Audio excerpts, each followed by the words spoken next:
All right, folks, hello, we're Junior here. The Battle Wages On, title of this episode. I like the thumbnail that I put. It's kind of funny. It's like the Palpatine, the kind of thing. I don't know why. Um, Sometimes you just, take the thumbnail. So it's like, all right, well, let's make it kind of cute, make something kind of interesting. So the battle wages on using trickery. Okay, so I guess that's what I'm going to talk about. What happened tonight? Tonight was I guess, the conclusion of the gay parade today. Even though I didn't see any of it, but my route takes me. When I do my circuit, I call it my circuit. I go around, and there's like places, these straight, I guess, high end, these straight clubs, and I hang around, and I'll walk around to the boulevard, and I'll walk around there. Like, yeah, because I've mentioned many times about how many straight women hang around there and all around. So, you try to, like, put the numbers, the odds in your favor, whatever it is. Um, Man, let me tell you something. Boy, you know, when I was younger, it wasn't easy because even though it was like kind of my time, but it was over before it began. I spent a lot of years dancing in bars and nightclubs and very little success, and I would listen to people giving me advice. Don't try so hard, try harder, talk to more women, don't talk to them, ignore them. I've heard every fucking everything. I used to go, and then I said, I thought about it. I said, man, dancing around too much. You just got to sit still and go to these dive bars, I guess, where, the single women, where you could talk to them, and so I started doing that. Like, again, I don't drink and I don't go to bars really anymore, but when I did, there was a place called the Frolic Room on Hollywood Boulevard next to Pantages Theater. And it was like kind of like a, dive bar kind of thing, long bar, and a lot of regulars in there. Not much space to move around, just to sit. But if somebody comes in, it's kind of like, you might have a shot, communication. It's pretty good, like what you want to do is you want to eliminate the variables. And so, what do I mean by that?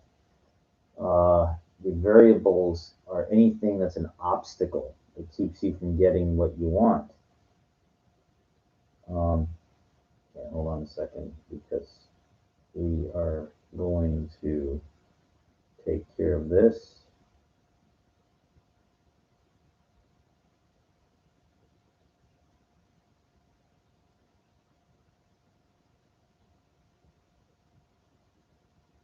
Okay. Mm-hmm.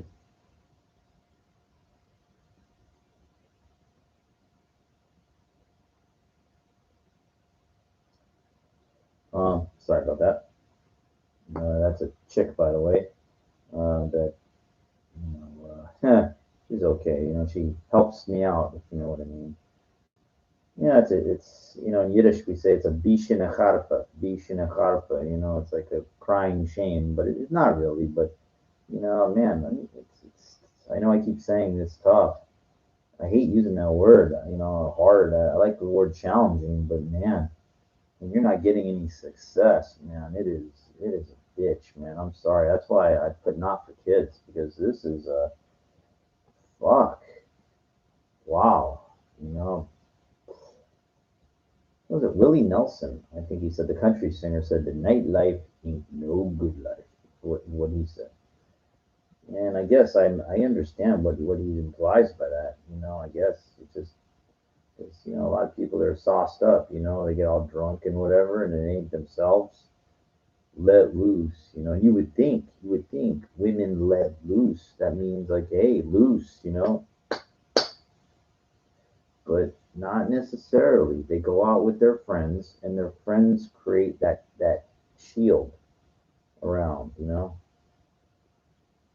the force. It's an invisible. It's a bad analogy, to equate the force to it, but it's a shield. It's a fucked up thing that they man.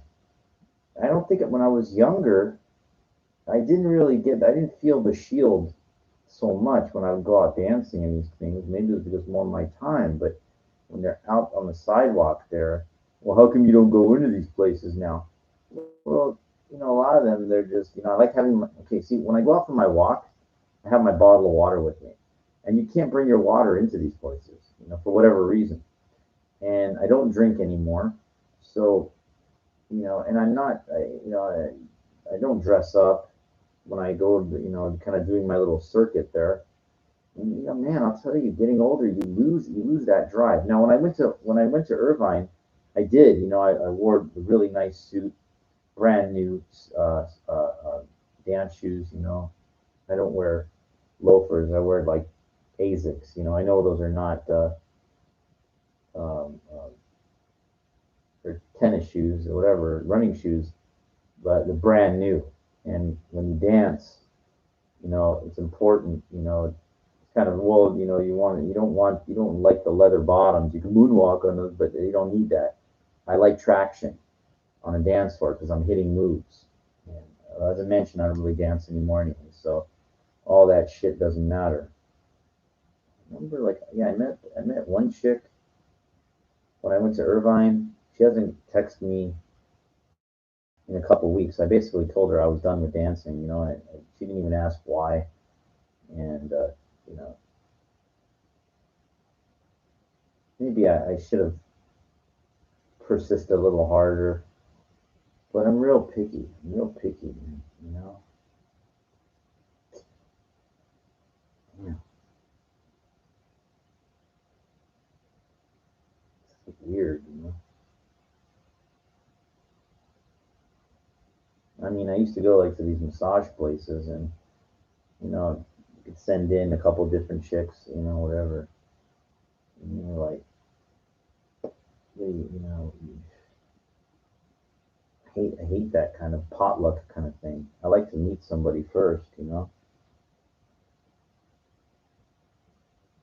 even that gets old. You're paying, and then it's like, geez, a resort to that. Or frustrating, but that's reality. Women don't seem to understand that. They don't.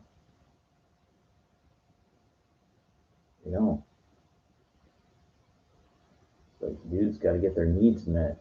If they don't, you got to resort to desperate measures, one way or the other. And it's like, it's kind of sad. Man, I used to go dance my ass off. I don't know why. Just maybe the way I'm wired. I thought, like, what you do is you're doing your thing. You're basically showing your high demonstration value through whatever talent that you have, and kind of like John Travolta did in Saturday Night Fever. But folks, movies are not the reality, and this is not 1977. So a lot of shit that you would think would work uh, doesn't. It doesn't. It's counterintuitive. You would think, but so I kind of like went off. I wanted to talk about that frolic room. So I remember, I'd go there all the time, and every once in a while, some decent women would show up there. You know, getting the guys and stuff, and it's kind of hard. But when they're in there, it's a little different because it's a bar setting. It's a dive bar, so the guys expect it's okay. They're not like those roughnecks. The Rico's roughnecks. I don't know why I said that, but they're not like these. What are you talking to her? She's with me. No, no, no. There's a in those dive bars for some reason it's okay. You're allowed to. It's not. You don't get that much pressure. Because it's a dive bar. It's a small. And they expect. Anyway, I remember this group comes in. They were like construction workers, and there was like this Asian chick with them. You know, and she was like a construction worker too, or something like that. I don't know. And I she wasn't my type at all. Like only imagine how many dudes out there that would love this kind of chick. Like she was skinny, and everything. And she was cute. She just wasn't. It's not what I like. So I'm watching they got a little TV on there. I'm watching this, and then one guy leaves, and the other guy leaves. Then it's just her and one other guy, and then the other guy leaves, and then it's just her. Now she's sitting. There's like the way the bar is set up, like this little angle. The long bar all the way through, and then like there's an end kind of spot which I'm sitting, and she's like right across from me. So she goes, "Hey," to me. I ignored her completely. "Hey," again. She goes, "Hey," and she came over with her hip, and she like bumped me intentionally, and I went like, "What?" He goes, "What's wrong with you? What are you?" And I go, "Well, and I guess we struck up a conversation, and we started talking, and she like, I told her I was a dancer, and she was really intrigued. She wanted to go like dancing right there. I probably could have had her, and I just didn't. I didn't move. I didn't move, and it,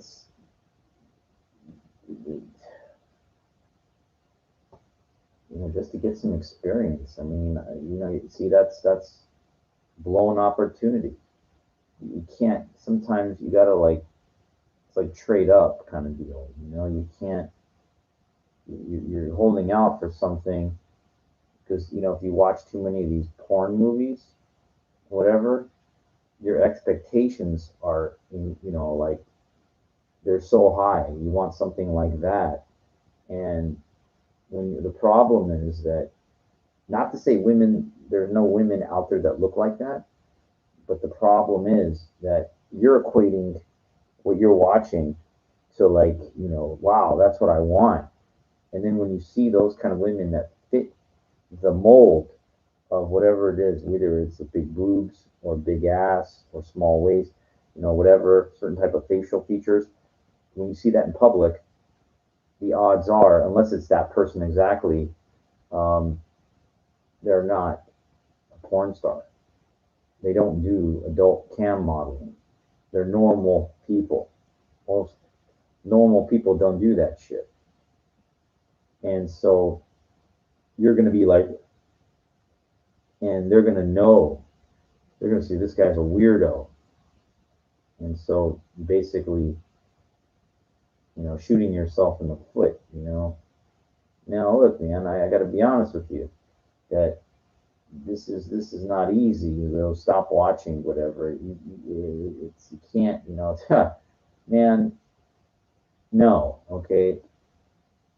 It's fun. Okay, I know. Um, but I do challenge you to test yourself for just even just a couple of days. Try for a couple of days. See if you can hit 3 days without watching any of that shit. 3 days. That's it. If you make it 3 days, go back to doing. But you'll notice what happens after about 3 days. It's kind of interesting. Um, Look, man, and then if you go back, whatever, then try again to get 2 days after you relapse, whatever. Get off.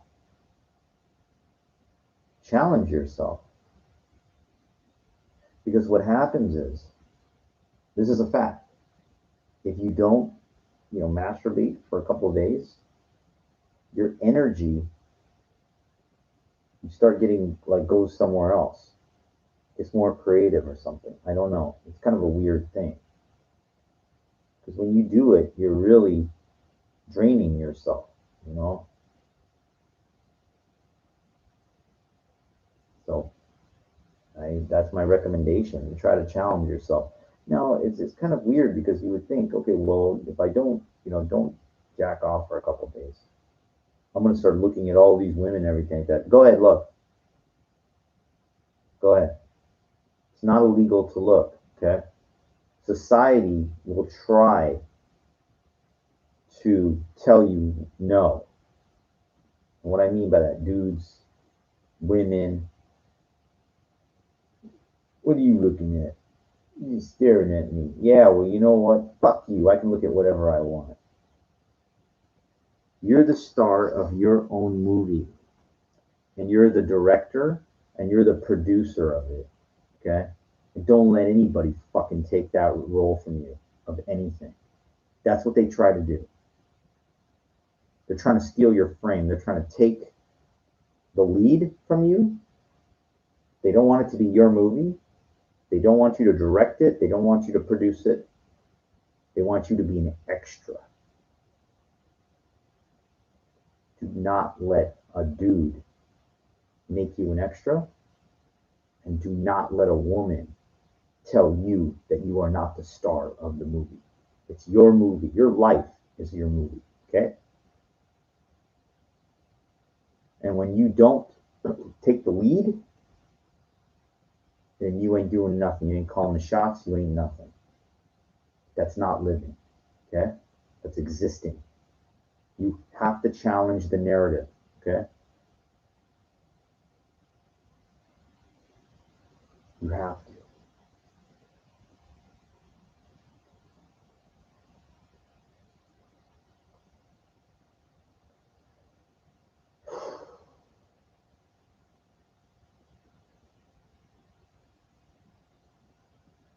Climb up the mountain is not easy. It's not paved. So you try to start climbing, stepping in fucking gravel. It's like you can't get any traction. I went out there tonight. I tried at the gym today.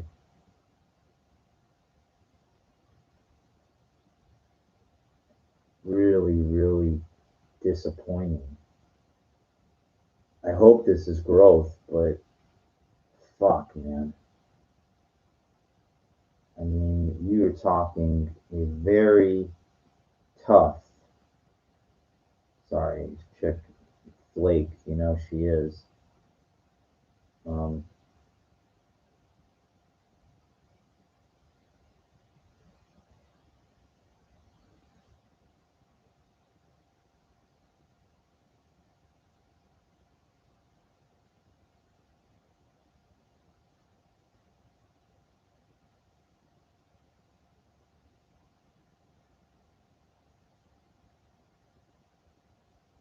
sorry about that. Yeah, tough, like a $2 steak. I've heard that one before.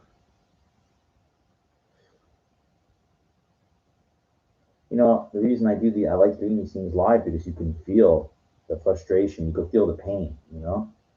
I know I'm not the only one, but it feels like that. When you go out there by yourself, you feel like you're the only one that's doing this because you're observing all these people together. They're all going together and everything like that. And it's not that I don't drink I don't drink anymore, but is that part of it? Even when I was drinking, as I was getting older, but I remember I got kicked out of that frolic room. I told you my combative behavior. I can't just sit there and be a passive observer. I guess you can say that. And the problem is because you know what happens is I see something I like and I move in, and then the confrontations start with you know it's you know I started becoming like this because I wasn't getting I was getting absolutely nothing for years and years and years and years and years going to bars, nothing, nothing. And I started to get absolutely irate. I was getting so mad. I go, what the fuck is going on here? And they said, well, don't you ever heard of these PUA guys? I go, PUA, what's that?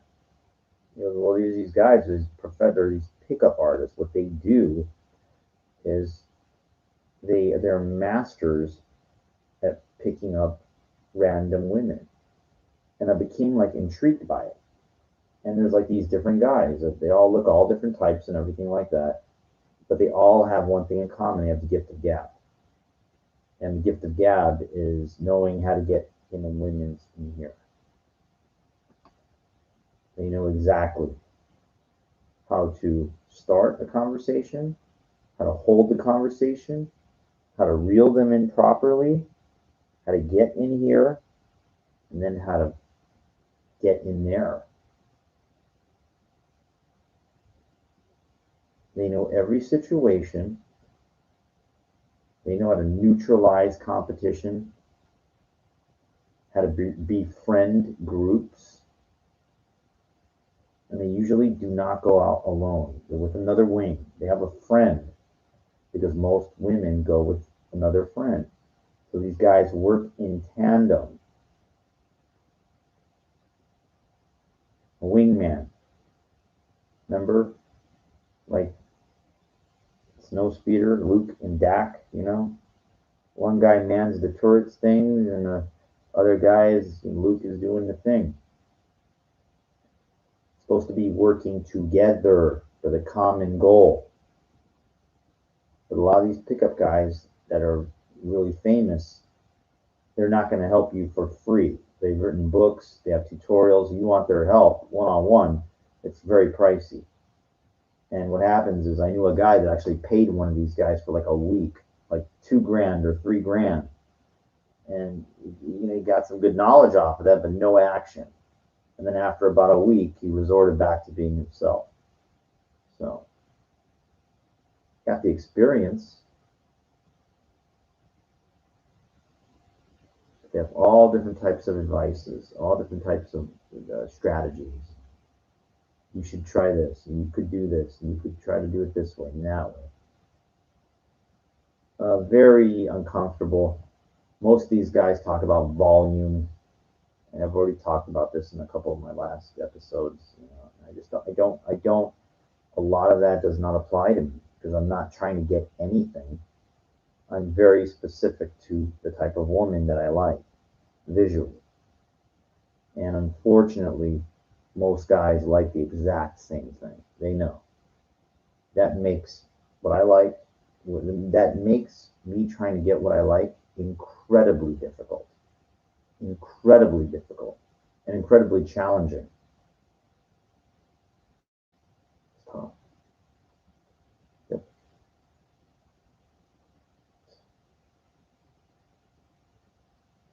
Yeah.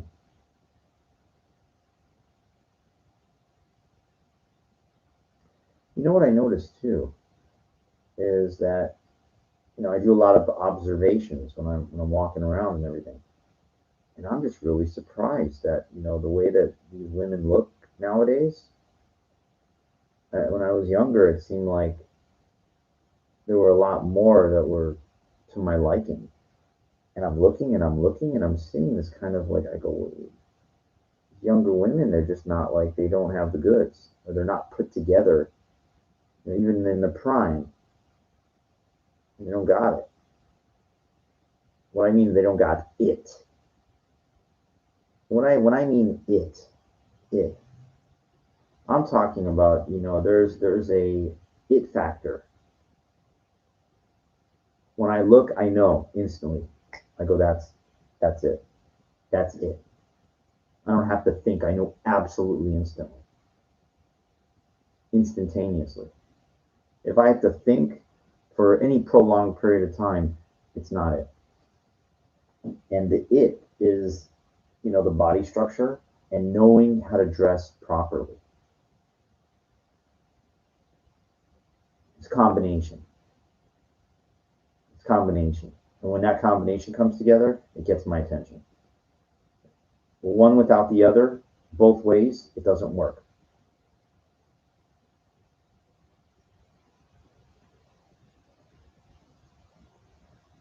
There are exceptions. There's exceptions. But for the most part, I know fairly instantly. Or when I was sitting in a bar, if walks in, I know I don't have to think. Oh, yeah. So where I'm going with this is that I'm out there and I'm observing and I'm observing and I'm walking and I'm great exercise, but great exercise, yeah, and trying to meet women, great physical exercise, walking around, but it's Damn. Seeing these idiots, they wear like these sweaters or these shirts of like the anti-social social club. I didn't know what the hell that meant for the longest time. And then it occurred to me what that is. That's exactly what it is. You go to some of these places and you want to talk to somebody you don't know. It's like anti-social, but social. Like we're all here, but it doesn't give you the right to come up and approach. It's a backwards. See, and so when did this all start? And I already gave you guys my theory. I can't prove it definitively, but I think that show Friends that came out in the mid '90s. Um, what happened was the people like that were, teenagers. That was what were watching that show. However old, and then the older people, they accepted this type of women and guys, and they all together were all just friends, kind of thing. I think it infected the thinking process. And what happened was, and these people had kids, and those kids are now probably about 21 years old, maybe a little older. And they were influenced by the people that watched that show in the '90s. It's a theory. It's a theory. It's just something that I don't prescribe to. I never related to women being a friend. I mean, I'm sorry, a woman is a sexual object to me. Now, I don't get now that I know what's going to happen is people once I said sexual object, you know,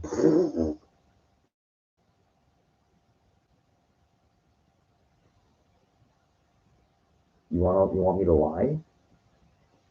I didn't say she's not a person. I didn't say she didn't have feelings. I didn't say that that you can't care for somebody. You can't love anybody. But you have to be sexually compatible first. Have to be for a guy, in my opinion. Have to. There has to be sexual chemistry. And the problem is, they want you to repress that. When you meet women, they don't want you to. They don't want that coming out of you. And that's just too bad. Who was that? That guy that wrote that book, Men Are From Mars, Women Are From Venus? John Gray or something? I don't know. They don't want you to be you. And then you go ahead and you try, and then they try to make you out to be some creep, weirdo, creepy stalker guy. Stranger danger. Stranger danger. That's a cute one. Unbelievable. Who teaches people this? I'll tell you. I asked the question, but I already know the answer. Nobody teaches this. It's actually taught subliminally. Try saying that fast. It's a fear tactic. When you watch the news and you hear these horror stories, that's how it's taught. It's taught in movies to scare the shit out of you. It's not reality. Those news stories, yes, they're true, but they're very, very rare. That's why it makes the news. A guy kidnapped 3 women. Oh, it took him up in the mountains and it did it. You know. Okay. So then all of a sudden, everybody's watching this shit, and the women are getting freaked out by meeting anybody new and different because they think that some guy is going to take them up and do whatever, something crazy.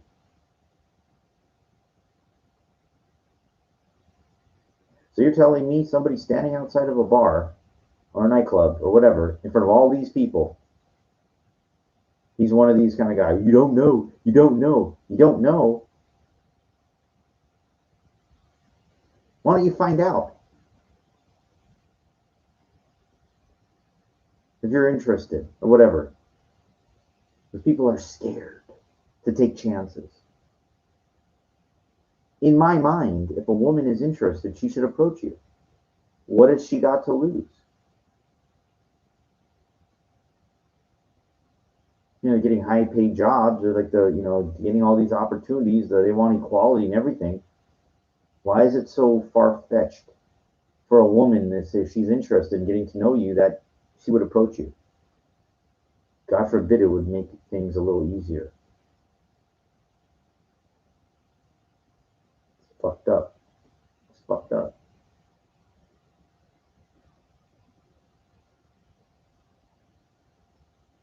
It makes things very, very difficult when you're a single guy and you're sincerely a good person.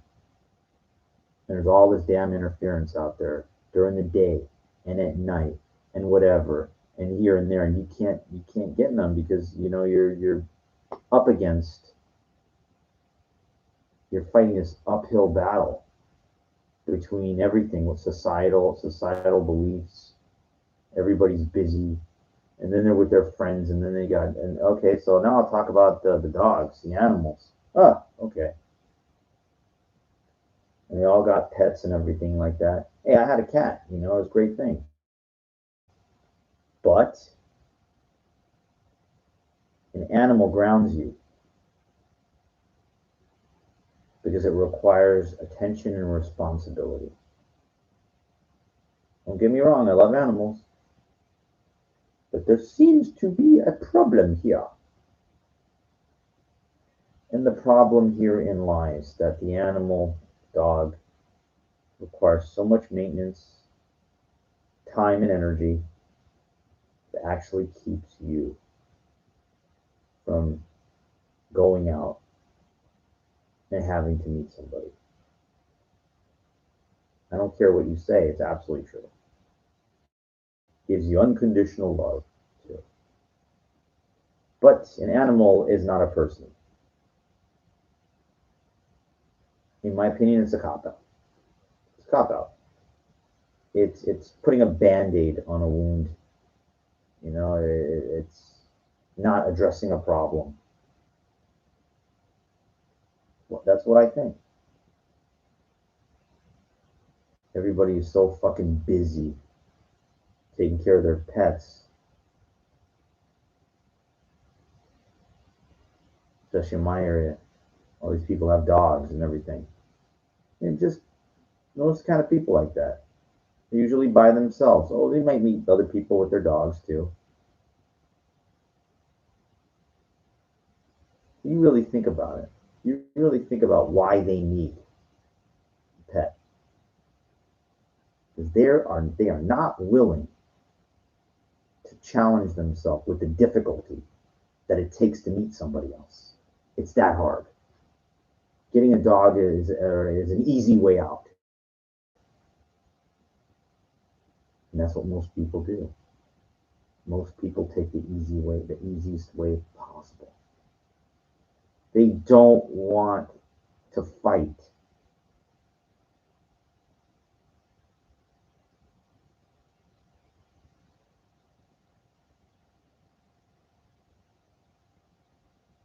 It's just my own opinion.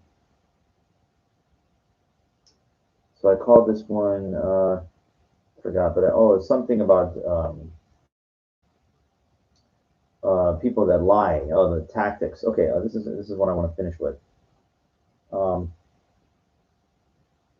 there were two chicks at this one bar tonight. One was, yeah, and I saw them as I was walking. I was on the corner, so I tried to talk. They kept telling me, "Have a good night, have a good." Then I saw them again on the other side of the street, and I said, "I'm gonna fucking try it." And I actually got to talk to the one that I thought was pretty decent, the conversation, I kept the conversation going. And then this dude tried to work his way in by kept asking me, "Can I help you? Can I help you?" No, that's an inside joke with me and my friend. He goes, any place open to eat around here? Anybody? I boxed him out completely. I ignored him completely. He kept trying to ask me like I'm a fucking public servant if anything's open to eat. He sees I'm trying to work on these women, and he's just trying to come into the fucking picture. I would not acknowledge him. Just like that guy in the gym earlier today. I would not acknowledge. I let my body positioning speak for itself. These asteroids will try.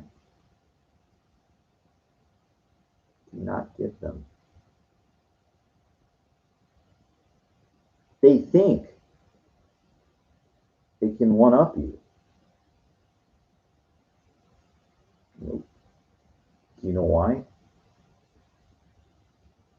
Because if you're the star of your own movie and you're the director and producer and it's your movie, nobody takes that away from you.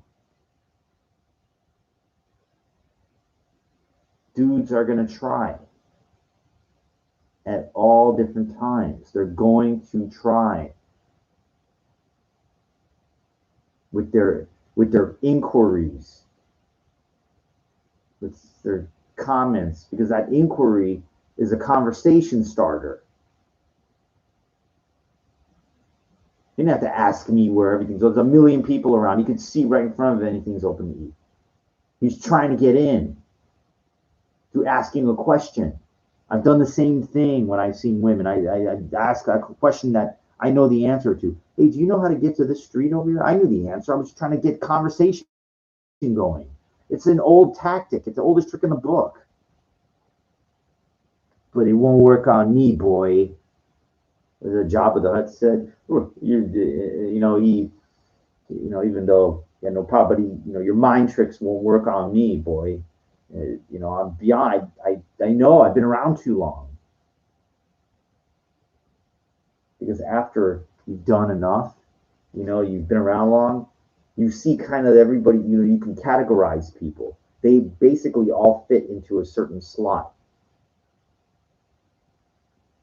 Now there's some people. There are there are masters out there that you know but for the most part, most of these dudes, they're just you know they get in the way, and it's very easy to show frustration with that. So you got to hold your frame, because then you get mad, then you're scaring off the women that you want to get, and it's very very easy to get pissed off when someone's trying to get into your fucking thing, whether it be when you're zone when I was working out, or my zone when I was trying to talk to a chick. Both agitate me tremendously because they're both trying to disrupt the filming.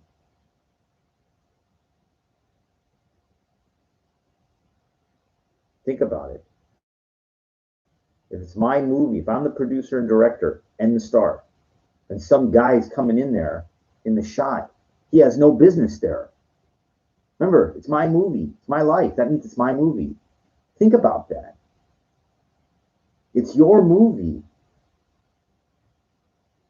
The public, whatever. You can't physically stop somebody or tell them, but what you could do is outsmart them by not giving them anything. Do not give them. I ignore them the way that women ignore me. It goes full circle.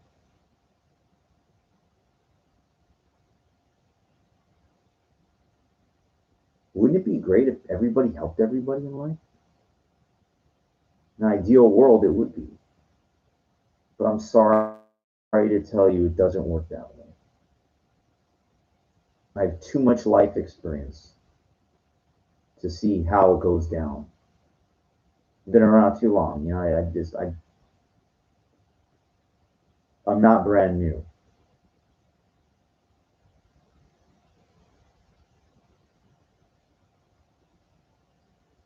I'm just surprised. I see all these women, they're wow, not even nothing, like, geez, compared to, I don't know, women not from my time or something, I don't know. Anyway, I am going to be going. Hopefully, it's 4 in the almost 3:45. Hopefully, I'll be lucky. Um, get my needs met with this one that I know. My best advice, let me give some advice on how to handle these things too. The pickup artists talk about getting a bullpen. Pitchers, the baseball. It's a good analogy. Bullpen is a team of women that you can call. Uh, you can bring them out of the bullpen to pitch. You know what I mean? If you know what I mean, they can help you out. And so what you do is you get a couple of these in your rotation. So when you need some help, you can call them all and see whichever one's available.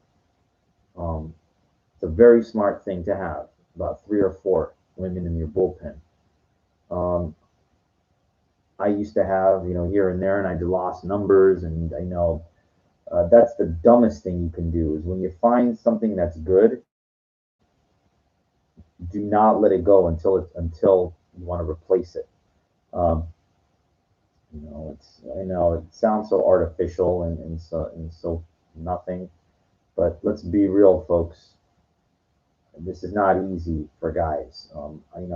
It bewilders me sometimes. Like when I see, the women I like with these guys, I'm just like flabbergasted. I say to myself, how the fuck did these guys get it? Well, look, they met it. You gotta understand something. A lot of these guys took just a generic, traditional route. They met these women in college. They met them at work through a friend, whatever. I didn't do those things. And when I was in college, around the Cal State Northridge, I was already kind of old. I was already into my 30s. So it was really over for me before it really began. I missed the proverbial boat of normal kind of thing.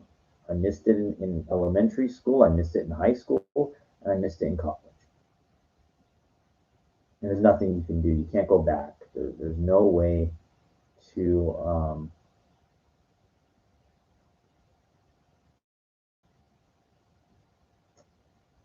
Sucks. And it's not what really sucks about it. I'll tell you why it sucks. What really bothers me is because when I was younger, I knew, and there was nothing I could do because it was tough back then too. I didn't stand up for myself like I do now, but it wouldn't have mattered.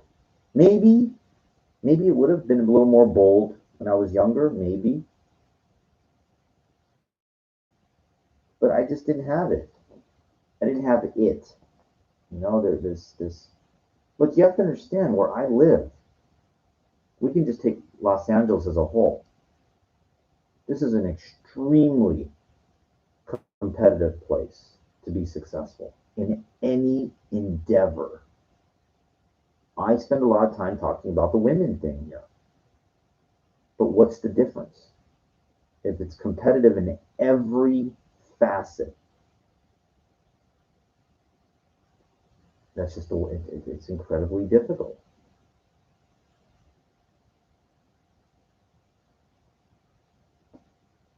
I got a little sunburn on my head, so that's why I'm reaching.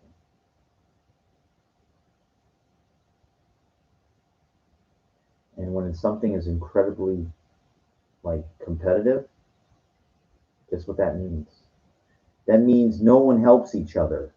That means only like everybody's out for themselves.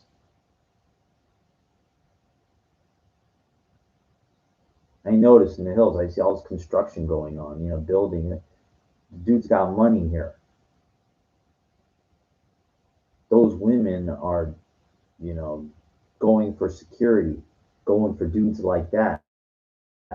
Don't have to run around and, try to do this. What I'm doing is kind of called bottom feeding. I know it's a sucky term. In a way, it's the, you don't have much choice. You can only do the best you can.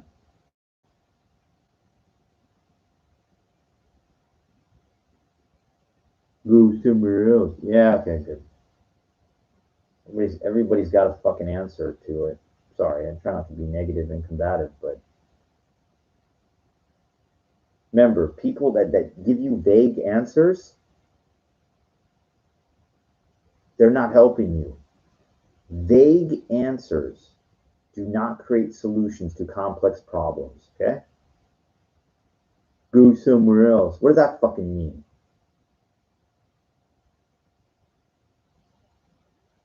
Vague. So take your vague with you. Take it back to Vega, whatever Proxima Centauri, wherever the hell the.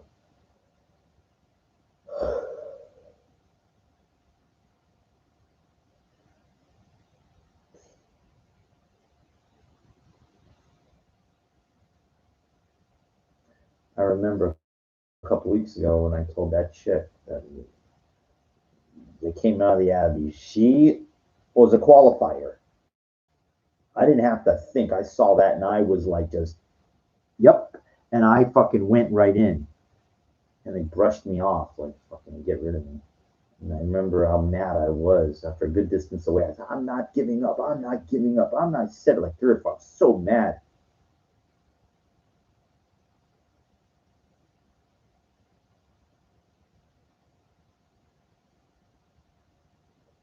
No Rachmunis. It's like no sympathy in Yiddish. Rachmunis like sympathy.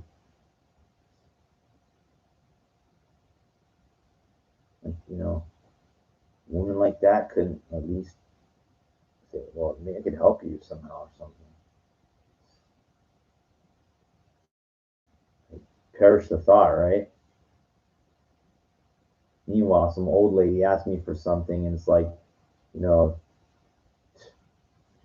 you do good, and it's like it doesn't reciprocate. It's fucked up. Yeah, things are supposed to reciprocate. I'm sorry. You do good for something, and some things are supposed to work the other way. Sorry, a little heartburn or something.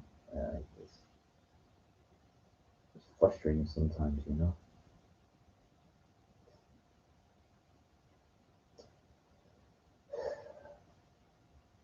I know you could feel the frustration, and in this episode, you could feel it. It's hard sometimes.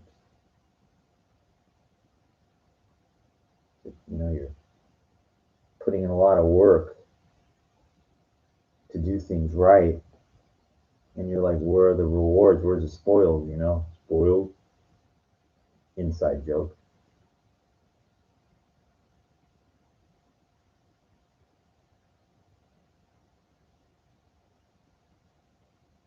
You want those rewards for perseverance. That mountain is very, very steep and not paved. So that means when sometimes you take a step and you're going up, you might actually wind back down 10 feet back down the mountain or more.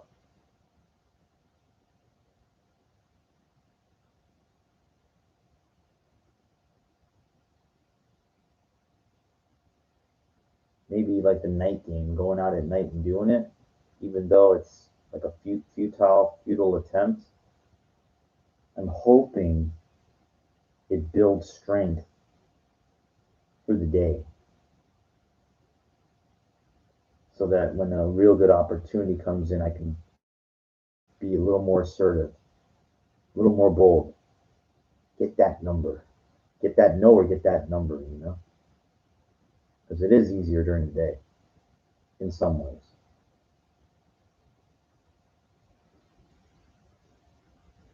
They're not as afraid during the day, you know?